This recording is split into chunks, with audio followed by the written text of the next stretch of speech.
Hello, on se retrouve aujourd'hui pour une nouvelle vidéo qui est portée sur le versant immunologie et notamment la réponse inflammatoire. Alors c'est parti!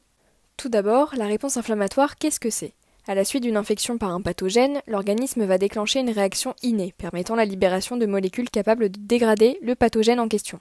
Pour rappel, l'immunité innée est mise en place immédiatement par le corps humain et consiste en la première défense contre n'importe quelle infection. Pour entrer au sein de l'organisme, les pathogènes doivent traverser différentes barrières, et notamment des barrières épithéliales, correspondant à des tissus recouvrant toutes les surfaces de notre organisme.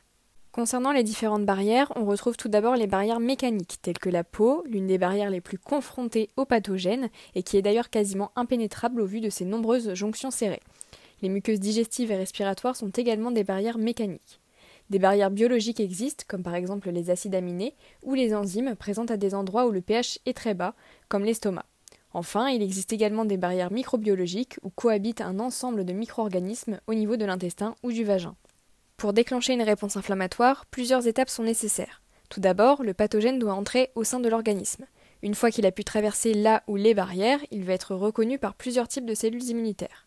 Celles-ci vont produire des chymokines et cytokines pro-inflammatoires, nécessaires au recrutement d'autres cellules immunitaires et au déclenchement de la réponse inflammatoire. Le pathogène va ensuite être détruit. Si la réaction inflammatoire perdure, l'organisme va activer le système immunitaire adaptatif afin de recruter les lymphocytes.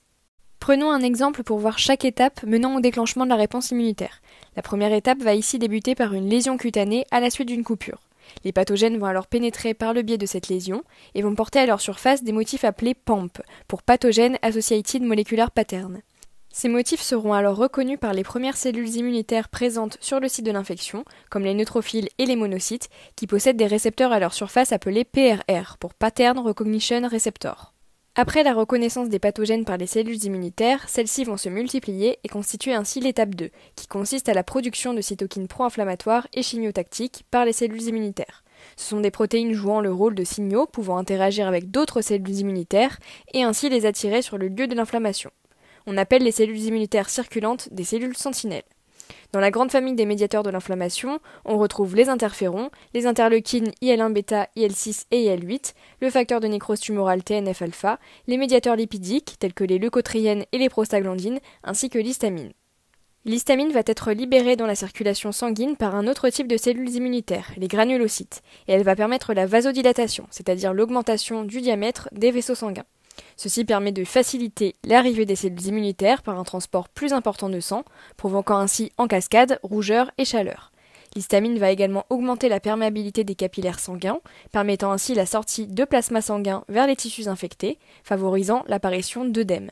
Ce gonflement va être à l'origine d'une pression sur les terminaisons nerveuses, et notamment les récepteurs à la douleur que l'on appelle nocicepteurs. La réaction inflammatoire est donc caractérisée par 4 signes spécifiques: rougeur, chaleur, gonflement et douleur.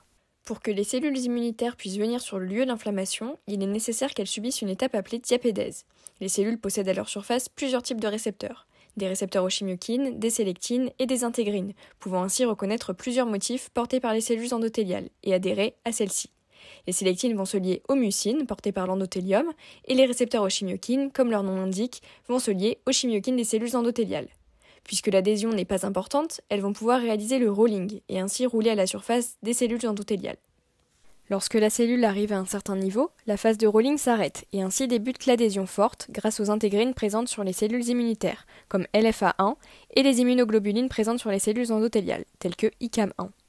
Les cellules endothéliales vont ensuite s'écarter pour laisser passer la cellule immunitaire du sang jusqu'au tissu conjonctif, qui va ensuite pouvoir migrer jusqu'à la cible infectée, c'est ce que l'on appelle la transmigration. La troisième étape correspond à la destruction du pathogène. Il va subir la phagocytose par les cellules immunitaires appelées phagocytes, telles que les macrophages. Comme dans l'étape 2, le phagocyte va reconnaître les PAMP du pathogène via les PRR. Cette reconnaissance va permettre l'internalisation ou endocytose du pathogène au sein du phagocyte. La vésicule formée par l'invagination de la membrane et le pathogène s'appelle phagosome. À l'intérieur de la cellule, le phagosome va fusionner avec des organites appelés lysosomes, contenant des enzymes pouvant ainsi digérer le phagosome contenant le pathogène et ainsi le dégrader. Les fragments issus de la digestion sont relargués dans le cytoplasme par les phagocytes.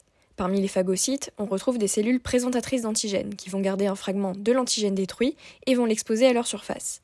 Si la réponse inflammatoire perdure, la réponse immunitaire adaptative va prendre le relais et les cellules présentatrices d'antigènes vont migrer au niveau des organes lymphoïdes afin de présenter l'antigène aux lymphocytes. La vidéo est à présent terminée, je vous remercie de l'avoir regardée et passez de bonnes vacances.